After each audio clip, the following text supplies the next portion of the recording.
Welcome back, fellow time travelers. Buck here, your trusty caveman guide, ready to take you back to the days when life was ruled by survival, danger, and discovery. This is Prehistoric. Today, we're going to dive into something that made life both incredibly dangerous and undeniably beautiful: the power of the landscape.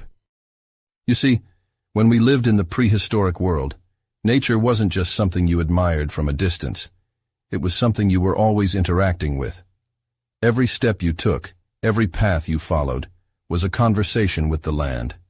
The mountains, rivers, forests, and plains, they were alive with possibility, but also with peril.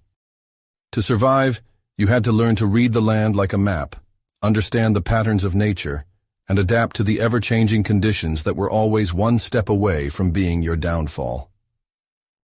Think about it. When you woke up in the morning, you didn't have roads to follow or GPS to guide you. You had the sun and the stars, and if you were lucky, you might have had a river or a mountain to help you find your bearings. The land was your guide, your protector, and your greatest challenge all rolled into one. The trees weren't just there for shade. They could hide predators, and their branches could be your ticket to higher ground. Rivers. Well, they could provide food, yes, but crossing them could be a deadly gamble. You had to understand the current, the depth, the seasonal flooding. Everything around you was both a blessing and a potential threat. I can still feel the cold sting of a mountain stream, rushing so fast that your footing could slip in an instant. And those hills? They didn't just block your path. They could turn into deadly traps when the weather shifted. A sudden rain could flood the valley, making the journey treacherous. But if you knew the land well enough, if you had the knowledge passed down from your ancestors, you could turn the dangers into advantages. That was the magic of being in tune with nature. The landscape shaped our way of life. Take the caves, for example. Not just any cave would do. You had to find a place where the rock would shelter you from the wind, where the walls could protect you from wild animals, and where you could build a fire safely without it getting snuffed out. But the caves weren't just shelters.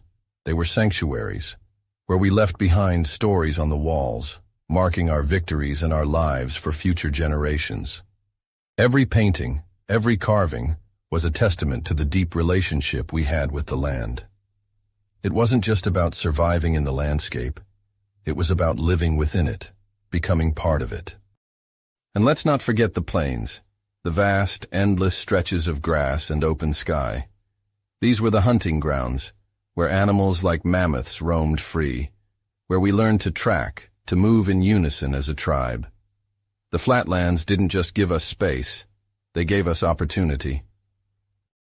But with every step, we were also at the mercy of the wind, the weather, and the predators that lurked just out of sight. A herd of bison could turn into an ambush if we weren't careful. It wasn't just the beasts we hunted that we had to worry about.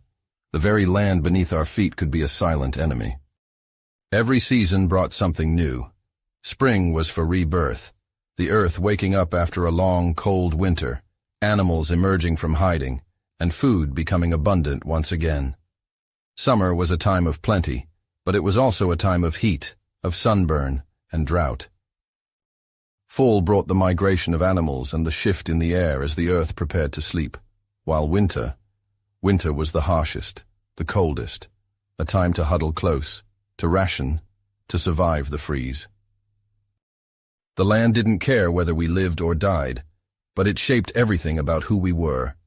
It forced us to adapt, to grow stronger, to become smarter.